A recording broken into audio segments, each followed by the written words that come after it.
Hello. किती दिवस माहेरी राहिलं तरी कमीच वाटतं, पण पुन्हा आपल्याला आपल्या घरी जावंच लागतं. तर आज हे घ्यायला येणार होते.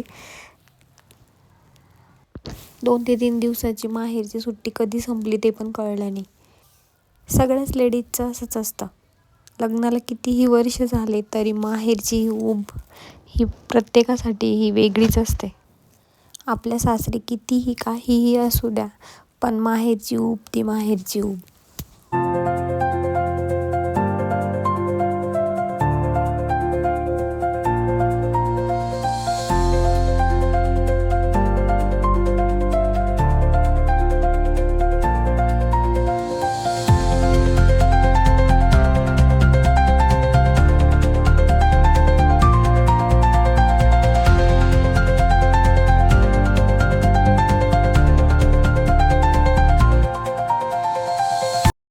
राजविकाला तिचे पप्पा घ्यायला आले तर तिला इतका आनंद झाला, लगेच त्यांच्या गळ्यात जाऊन पडली.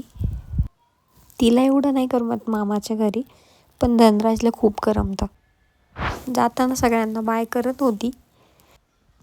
निघालो तेव्हा ऊन होतं, पण जाताना एअरपोर्टपासून इतका पाऊस लागला. आत्ताच्या या कलियुगामध्ये कधी पाऊस, कधी ऊन, तर कधी थंडी, काहीच सांगता येत नाही. अगदी पावसाळ्यासारखं पाऊस पडत होता. पण या पावसाने बऱ्याच शेतकऱ्यांचे नुकसान पण झालेत. शेवटी निसर्ग असतो, काय करणार ना. भेटूया पुन्हा नवीन ब्लॉगमध्ये. तोपर्यंत बाय.